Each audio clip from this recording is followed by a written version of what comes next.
Hello dear friends candidates, welcome back to my YouTube channel education potential. आज के इस video में हम आपके साथ फोर्थ मेरिट लिस्ट के हवाले से डिस्कस करने वाले हैं, क्योंकि थर्ड मेरिट लिस्ट और फोर्थ मेरिट लिस्ट में काफ़ी गैप आ चुका है। काफ़ी ज़्यादा टाइम हो चुका है कि फोर्थ मेरिट लिस्ट को डिस्प्ले हो जाना चाहिए था, लेकिन अभी तक क्यों नहीं फोर्थ मेरिट लिस्ट डिस्प्ले हुई, क्या रीजंस है कि फोर्थ मेरिट लिस्ट अभी तक डिस्प्ले नहीं हुई, कितने नंबर ऑफ सीट्स बाकी रह गई हैं और फोर्थ मेरिट लिस्ट में बच्चियों का मेरिट क्या रहेगा, ये सब अपडेट्स आपको इस वीडियो में दिखाएंगे, इस वीडियो में आपको बताएंगे, आपके साथ शेयर की जाएगी। तो this video is becoming useful video for you, so you have to watch this video till the end. और आपने कोई भी अगर आपको पॉइंट नहीं समझ आता तो you are free to ask it with me in the comment section. I am here to answer each and every question of you, so without wasting our time we should start our video, so let's get started. Fourth merit list, which would be the last merit list of 28 DHQ admissions 2022 to 2023। मैं अब आपको अपनी statement detail से discuss करती हूँ कि मैंने आपको क्या कहा कि 28 DHQs के अंदर जो एडमिशन्स हुए थे उसमें फर्स्ट मेरिट लिस्ट भी डिस्प्ले हुई, सेकंड मेरिट लिस्ट भी डिस्प्ले हुई, थर्ड मेरिट लिस्ट भी डिस्प्ले हुई और अब most probably fourth merit list भी डिस्प्ले होगी, मस्ट होगी। लेकिन काफ़ी ज़्यादा टाइम आ चुका है, काफ़ी ज़्यादा गैप आ चुका है फोर्थ मेरिट लिस्ट में और थर्ड मेरिट लिस्ट में। इसकी रीज़न क्या है?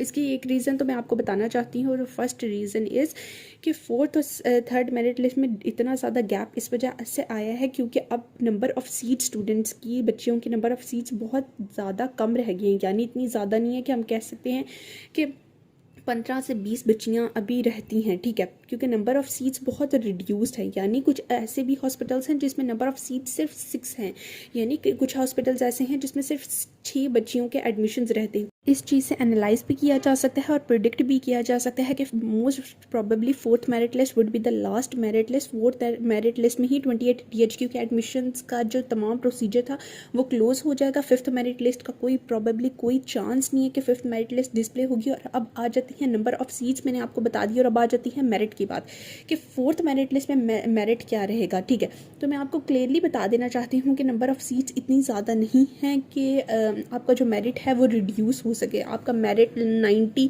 तक आ सके, ठीक है। आपका मेरिट में बहुत ज़्यादा अगर मिनिमम टू मिनिमम करूँगी ना, ठीक है, तो 91 पर आके रुक सकता है, 90 तक जाना बहुत मुश्किल है, ठीक है।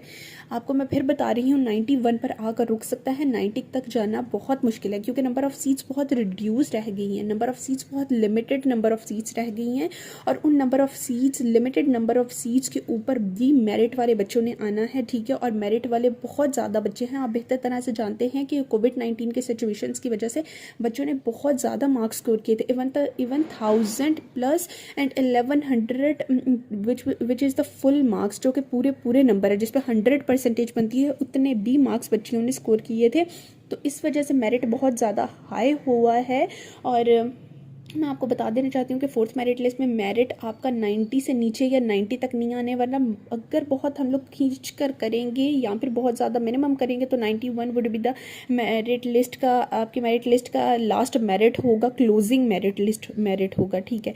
अब आपको सबसे इंपॉर्टेंट बात बताते चलें कि फोर्थ मेरिट लिस्ट डिस्प्ले कब होगी, यानी फोर्थ मेरिट लिस्ट में और थर्ड मेरिट लिस्ट में इतना गैप किस वजह से, तो क्या रीजंस हैं और फोर्थ मेरिट लिस्ट की डेट क्या है डिस्प्ले के लिए। तो मैं आपको सबसे इंपॉर्टेंट बात बता देना चाहती हूँ कि फोर्थ मेरिट लिस्ट चूँकि सितंबर के मंथ में तो डिस्प्ले नहीं हुई, अक्टूबर के मंथ में फर्स्ट एंड सेकेंड वीक में डिस्प्ले होने के कोई चांसेस नहीं है। क्लियरली मैं आपको बता रही हूँ कि फर्स्ट एंड सेकेंड वीक में कोई भी चांसेस नहीं है अक्टूबर में डिस्प्ले होने के। आपकी फोर्थ मेरिट लिस्ट है वो अक्टूबर के लास्ट वीक में या नवंबर के स्टार्टिंग वीक में डिस्प्ले हो जाएगी। क्योंकि ये इतना डिले इस वजह से हो रहा है क्योंकि इस दफ़ा तमाम उन्होंने मेरिट्स को क्लोज कर देना है, यानी तमाम प्रोसीजर्स को क्लोज कर देना है। फोर्थ मेरिट लिस्ट में तमाम बच्चे जितने भी मेरिट के ऊपर आते हैं और जितने ही भी नंबर ऑफ़ सीट्स के ऊपर फिट होते हैं, तमाम बच्चों की उन्होंने मेरिट लिस्ट डिस्प्ले कर देनी है। इसके बाद फिफ्थ मेरिट लिस्ट का कोई चांस नहीं है। और मैं आपको क्लियरली कह देना चाहती हूँ कि fourth merit list would be the last merit list, और आप देख लीजिएगा fourth merit list last merit list ही होगी। फोर्थ मेरिट लिस्ट के बाद कोई मेरिट लिस्ट डिस्प्ले नहीं होगी, फिफ्थ मेरिट लिस्ट का कोई चांस नहीं है। इस वजह से ये थोड़ा सा डिले हो रहा है, प्रोसीजर डिले हो रहा है, ताकि तमाम बच्चों को जितने भी मेरिट पर आते हैं उनको फोर्थ मेरिट लिस्ट में उनके नेम डिस्प्ले कर इस प्रोसीजर को जल्द से जल्द ख़त्म किया जाए DHQ, क्योंकि इसको काफ़ी सारे मंथ्स 2 to 3 मंथ्स हो गए हैं DHQ के, ये जो जितना भी प्रोसीजर्स है इसको काफ़ी ज़्यादा टाइम हो गया। और अब आगे से न्यू वैकेंसीज आनी है और न्यू वैकेंसीज के अंदर भी बच्चों ने अप्लाई करना है, तो वो सिर्फ फोर्थ मेरिट लिस्ट में ही तमाम बच्चों के प्रोसीजर्स को, इन तमाम चीज़ों को फिनिश कर रहे हैं। और And thank you so much for watching this video. If you have any query or if you have any misunderstanding about the fourth merit list, you are free to ask it with me in the comment section. And thank you so much for watching this video. Up till now, Allah Hafiz.